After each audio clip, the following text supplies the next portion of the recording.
After Milton disappeared, the only thing he left behind was a room full of paintings.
Milton Finch in The Magic Paintbrush.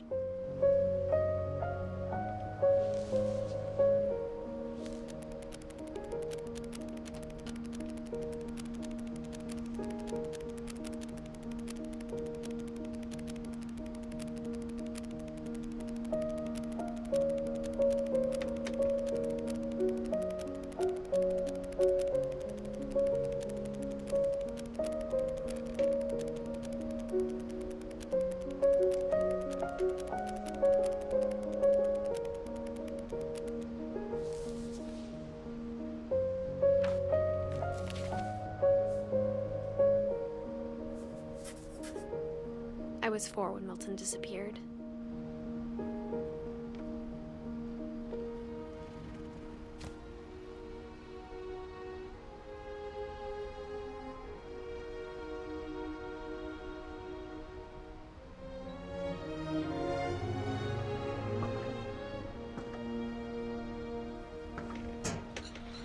Mom spent months searching for my brother. Then she sealed the doors.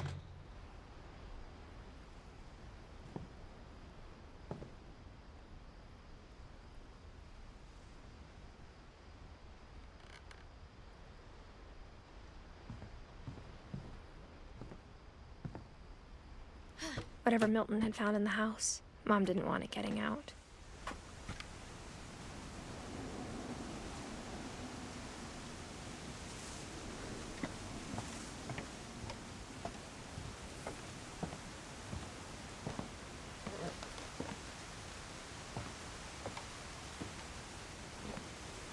Mom definitely blamed Edie, but I think Louis blamed himself.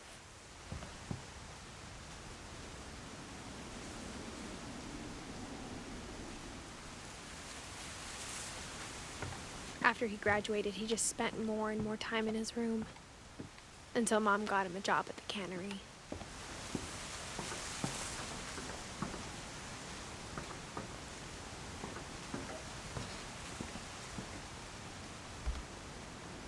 Everyone always told me to stay out of Louis's room, except Louis.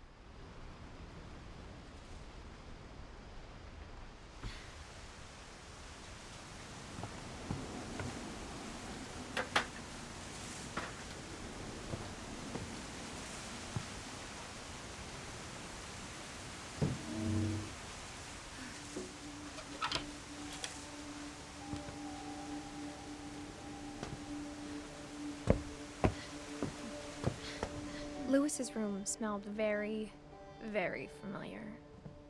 That part of him lived on.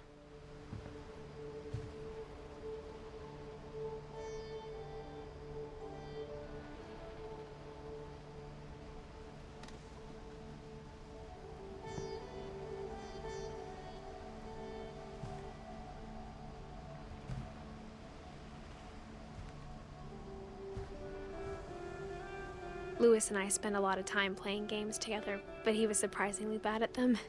He died a lot.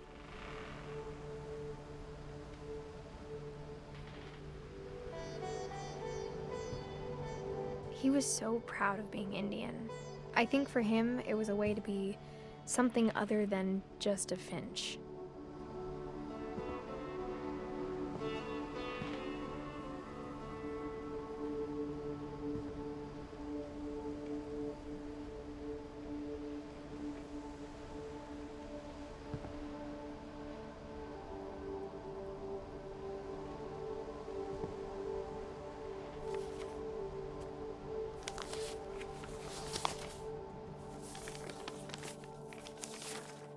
Dear Mrs. Finch, as Lewis's psychiatrist, I can understand your desire for an explanation. As I see it, the trouble began in January, shortly after we convinced your son to seek treatment for substance abuse. Newly sober, I believe Lewis first noticed the monotony of his daily life.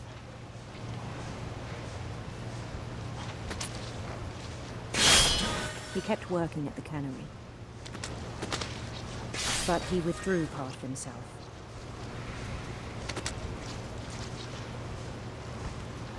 In our sessions, I saw the same behavior.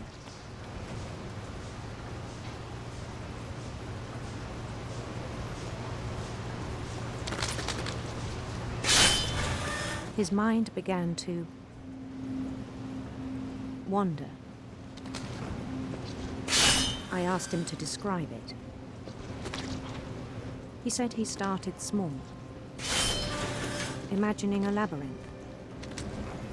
He'd feel his way about. Then something moved. Bats. And toads.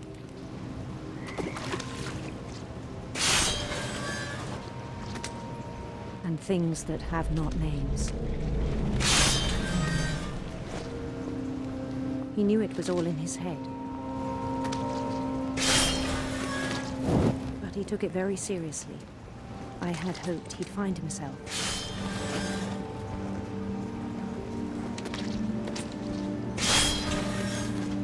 But he found something more. I worried about him then, daydreaming at the cannery. I spoke with his boss. But he said Lewis had become a model employee. Methodical, tireless, focused. Like a whole new Lewis. So I let him go on.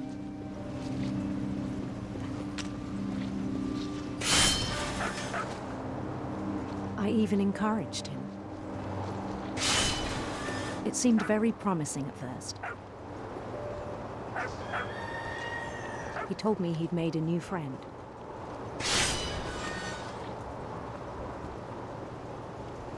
On the edge of a city he named Lewis Topia. He built the city up slowly, brick by brick. Then he made musicians.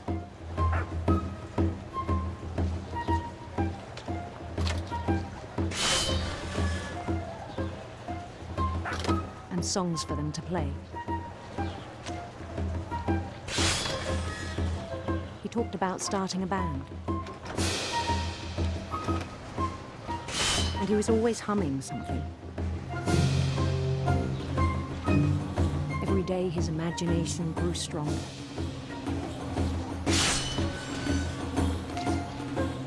He no longer spoke at the cannery. But his chopping was as reliable as ever. Then one day it struck him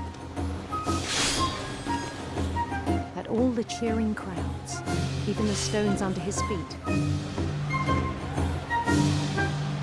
were all all in his imagination. So he could do whatever he wished.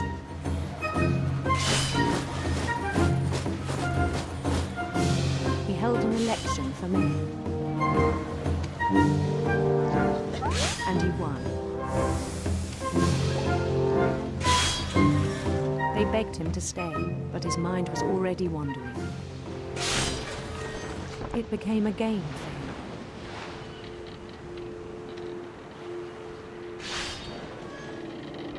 He'd conquer a city, then immediately push on.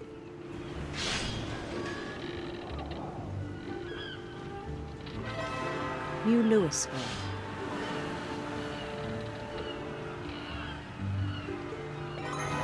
St. Louis. He started drifting away from our reality.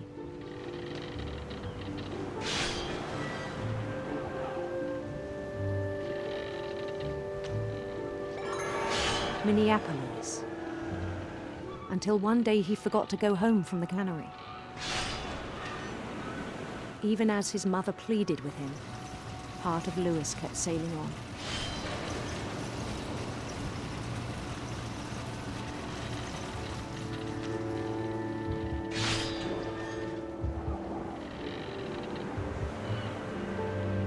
In Louisburg, he heard rumors of a beautiful prince.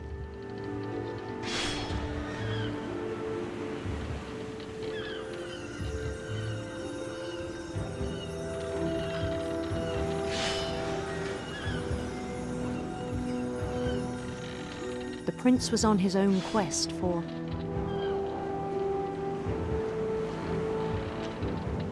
sinister serpents.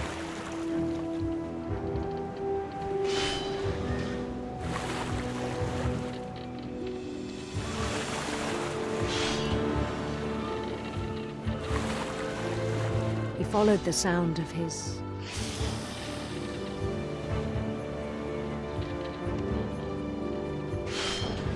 silver harp.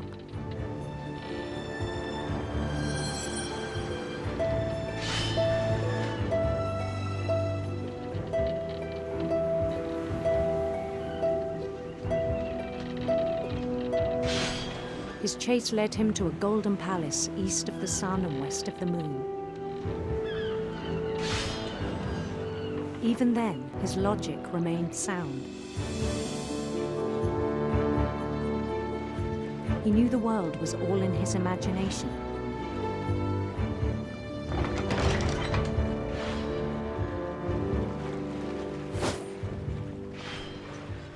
But he was so proud of having created it.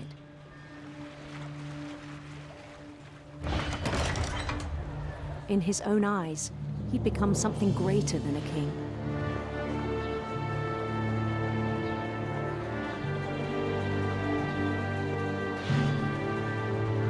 For someone who'd never known success in the real world, I think it was overwhelming. And then it struck him that the real Louis was not the one chopping salmon, but the one climbing the steps of a golden palace.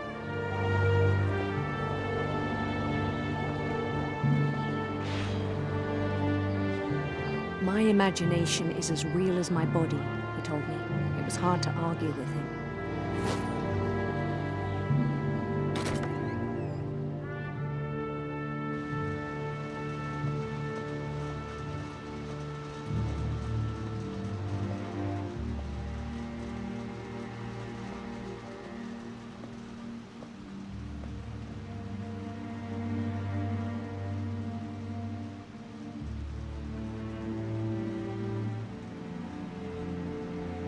Began to forget the world we know.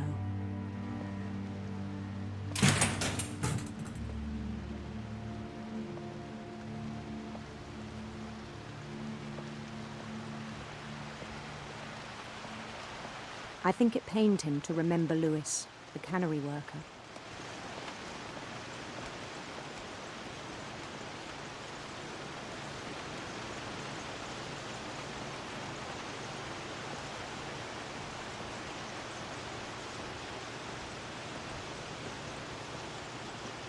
He began to despise the man with a royal contempt.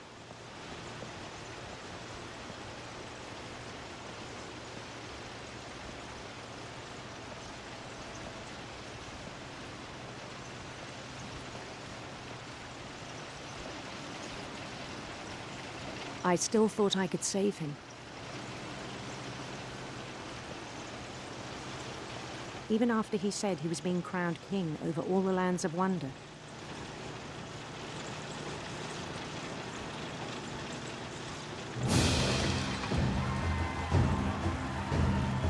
The palace would be packed with his companions.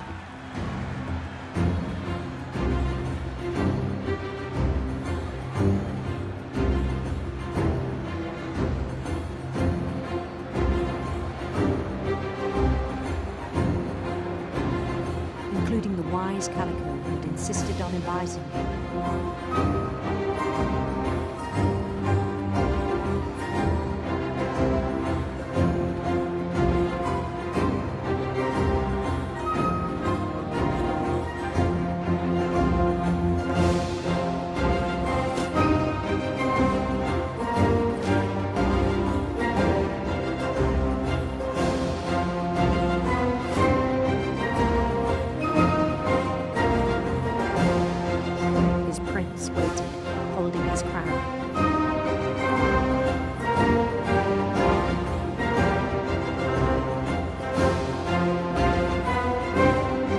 There was only one thing left to do.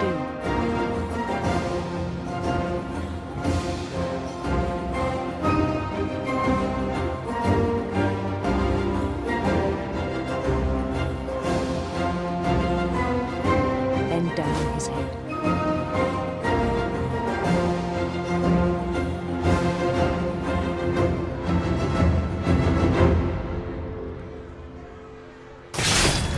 And the rest I think you know. Mrs. Finch, your son was a kind man who will be missed by all of us who knew him.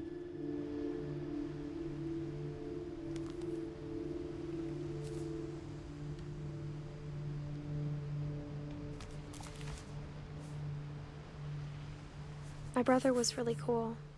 I wish you could have met him.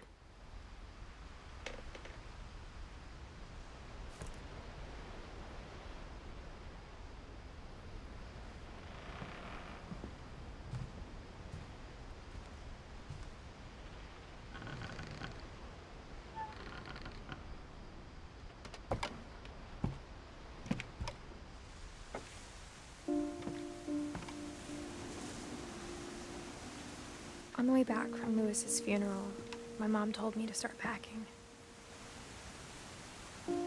She waited until the day before we left to tell Edie. I'm not sure if she wanted to make it easier or harder.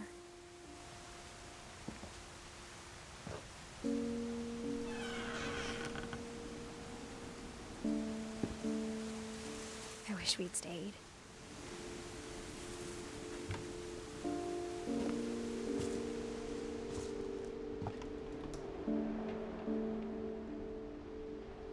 But I understand why we left.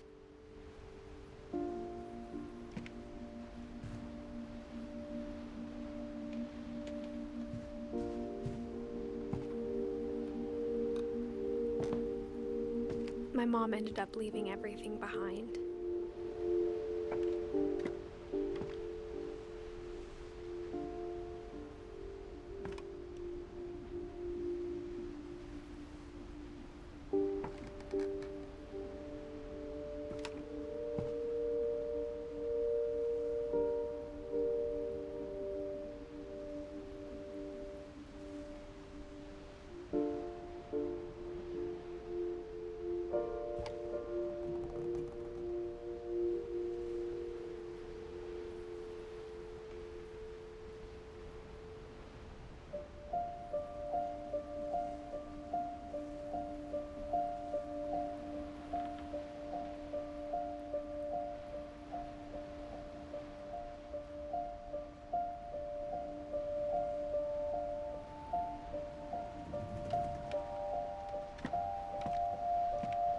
What happened that night had been coming for a long time.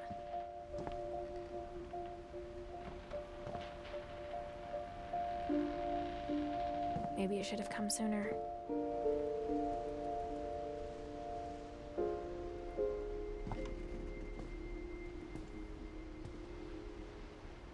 But it had to end one way or another.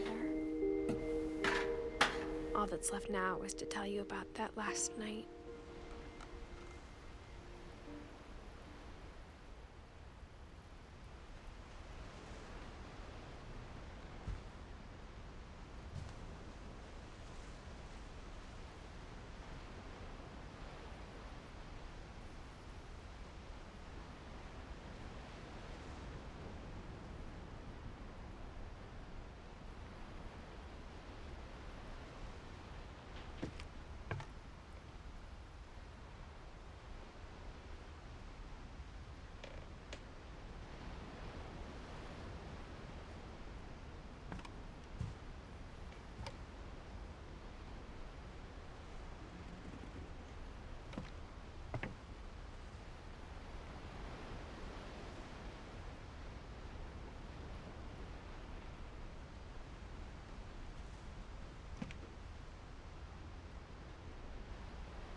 That whole last day, Edie just watched us pack and didn't say a word.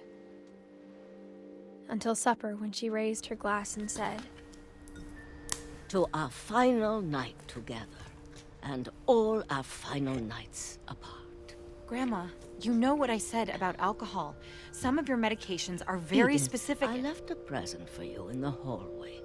Why don't you go open it? The grown-ups have to argue now. I'm sorry, you're right. We're all leaving tomorrow. Let's just enjoy our last... I'm not leaving. Edith, you're excused.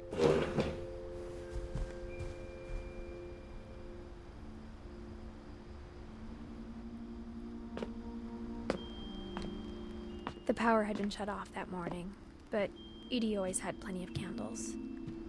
When my mom sealed the library, I don't think she knew about the other entrance. Or that Edie had a key to it.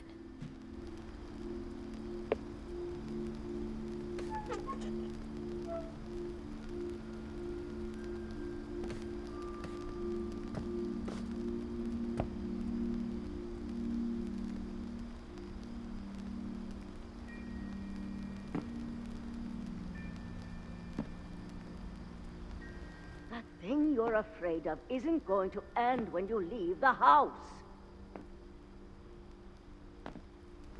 Edith has a right to know these stories. My children are dead because of your stories!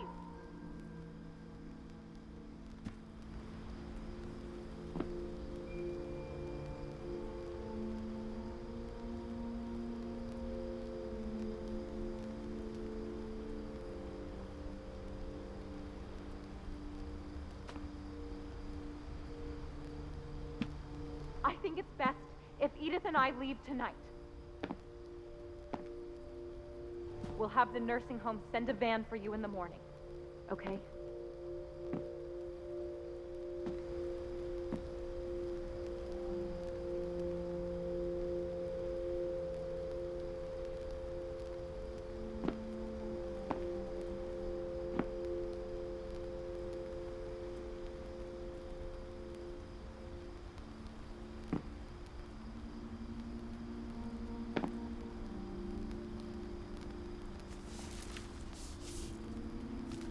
Dear Edith, there's so many stories I wish I could tell you, but there's only time for one. This is about what happened on the night you were born. That night, the tide went way, way out.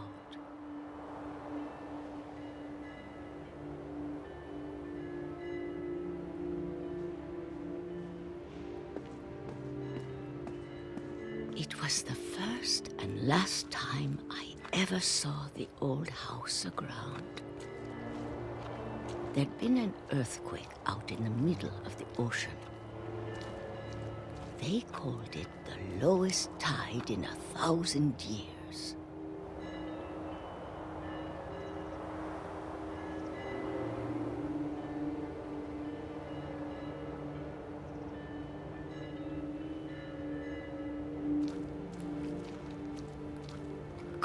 It smelled awful. You know, I've seen that house every day of my life.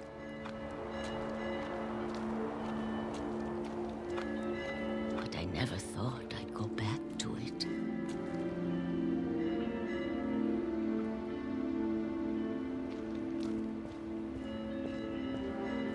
When the fog rolled in, I lost my way.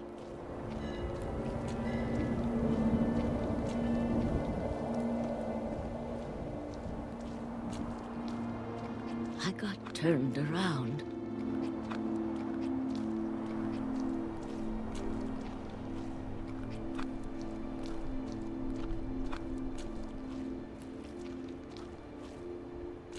For a while, I wandered.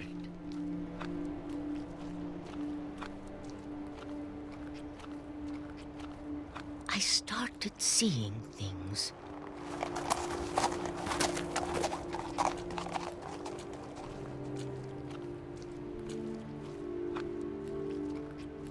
Things I'd forgotten had ever existed.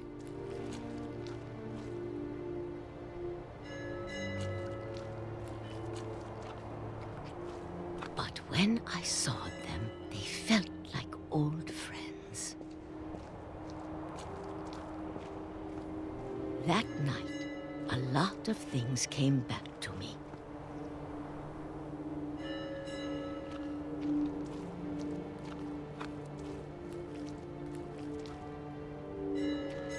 Or maybe I came back to them.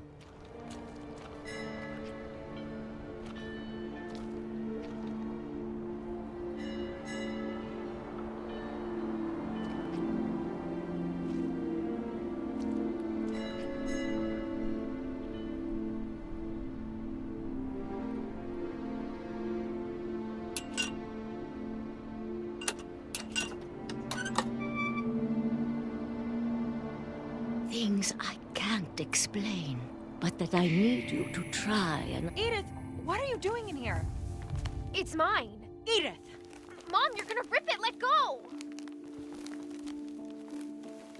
I kicked and screamed, but Mom dragged me to the car.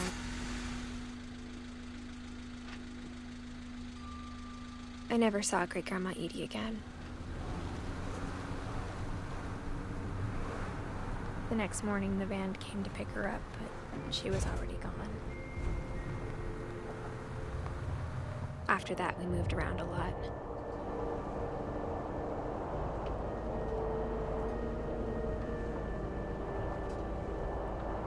We both tried to make the best of it.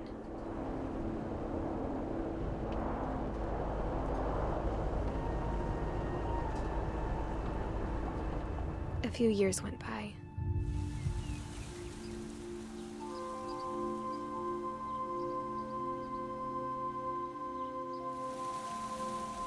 My mom didn't like to talk about it, but she started getting sick a lot.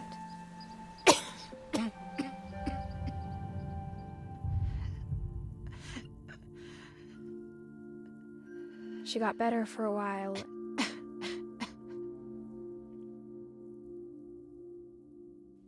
and then she didn't. And then I was alone. The last Finch left alive.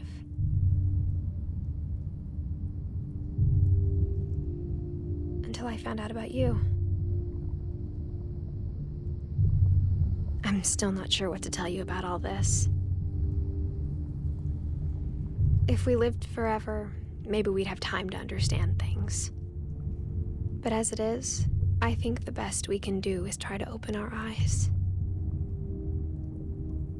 And appreciate how strange and brief all of this is.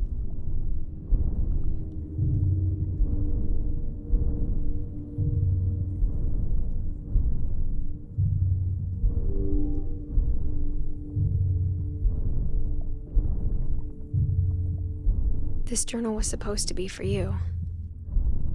But now I hope you'll never see it. I just want to meet you. and tell you all these stories myself. But I guess if you're reading this now, things didn't work out that way.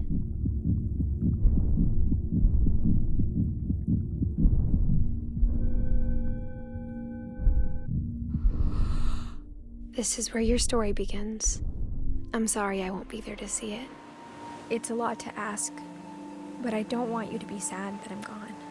I want you to be amazed that any of us ever had a chance to be here at all. Good luck.